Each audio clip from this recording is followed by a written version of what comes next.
I'm like really bad with having to flirt when it's like really comes down to crunch time. Few shows gain a bigger audience as time goes on, but The Bachelor is an anomaly, being buzzed about more than ever 21 seasons in. Fans love watching the love stories unfold, the villains vill, and the drama. Let's be real, it is the Hunger Games of love. But you'll soon come to find out that a lot of the show's footage gets cut on the editing room floor. So we're counting down the 9 secrets only I, Ashley I, can spill to you right here on Listed. Being a Bachelor and Paradise alum, I get my fair share of questions, but the number one question is, was it real? Yes, all the feelings I felt were real, and all the tears I cried during my time on the Bachelor franchise were real. But there's still a lot that you don't get to see about the storyline. Another frequent question I get asked about the show is, did you have to bring and buy all your own clothes? Yes. Weeks before the madness begins, you're given a packing list to tell you exactly what you need, but in all honesty, it should really just say bring your entire closet and dresser. You need something for every occasion and every climate, and yes, you need to buy it all, unless it's in your closet. But you do have to buy those fancy evening gowns, and they can get expensive. Oh, and also get this, you have a challenge. You have to squeeze it all into 2 big suitcases and 1 carry-on. I used my carry-on for shoes. I brought an entire suitcase full of protein.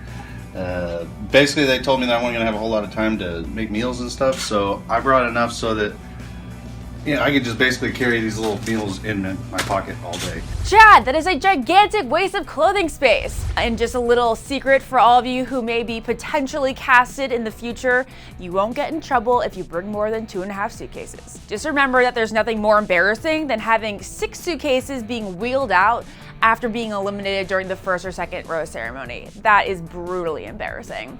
And I just want to throw out there that I obeyed all the rules all 3 times I did the show. Are you kidding me right now? No, I'm not. You'd think the big, beautiful Bachelor mansion could fit as many suitcases as your wardrobe requires, but no. It's cramped as hell during the first week of the season. During the first week of filming, I was sleeping in a bedroom with 12 other girls. Talk about camping. My top bunk was my own personal little sanctuary. But you're not just reverting back to your childhood during The Bachelor, you're also basically traveling back in time before technology even existed. Producers take away your phone mere hours after your plane lands, and you won't get it back until a couple hours after you've been kicked off the show. So yes, that means no music, no TV, no internet, phone, computer, none of that while filming.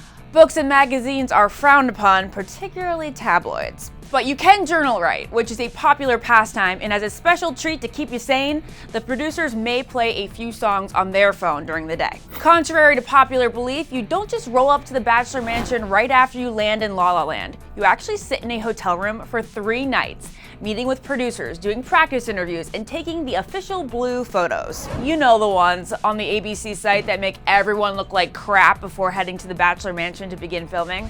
Also, you cannot leave your hotel room without a handler or producer, but during these days, you are given 30 minutes to leave your room, monitored if you want to go to the gym. Another question I get all the time is, what do you do on a day that you're not out on a date? Put your head down. Just like put your head up. I can't even see y'all. I guess some girls take a group bubble bath. I did not partake in that, but I do remember those days being fun and long. You're talking life with the girls, aka your new sorority sisters, and producers. You're getting your tan on by the pool, and you're doing interviews. It's usually a busy day. Also, you're eating a lot. In the mansion, you have to make your own meals, but at rose ceremonies, you do have fancy catering.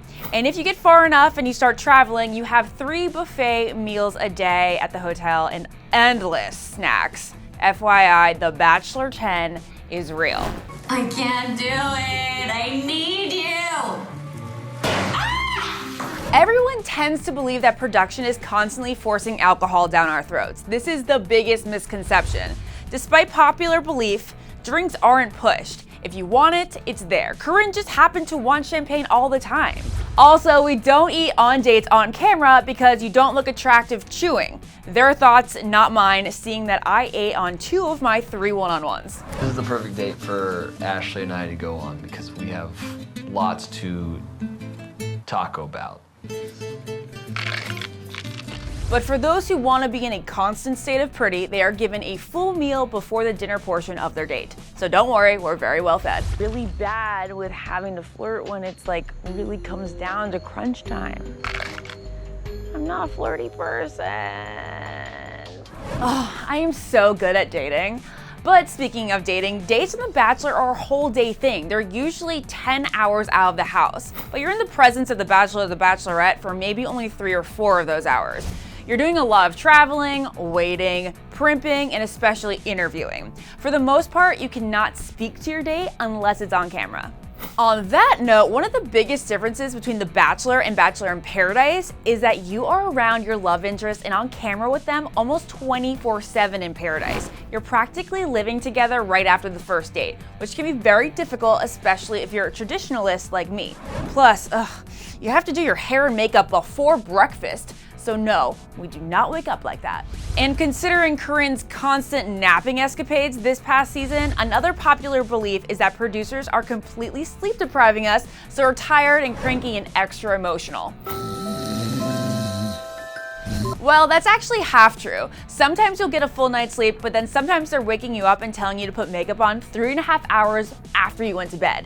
Rose ceremonies can go as late as 4:30 a.m., so it's safe to say we all want to slap the handlers, Josephine style, when they wake us up at 8 a.m. the next morning. And those are the Bachelor secrets I've got for you right now, so I want to turn this over to you guys. Which facts did you find the most interesting, and what other behind-the-scenes secrets do you want to know about? Let me know about what you're curious down here in the comments below, and after that, be sure to click over here and watch the craziest Bachelor moments ever on Listed. Don't forget to subscribe to our channel. Thanks so much for hanging out with me here on Clevver News. I'm your host, Ashley Aganetti. See you next time.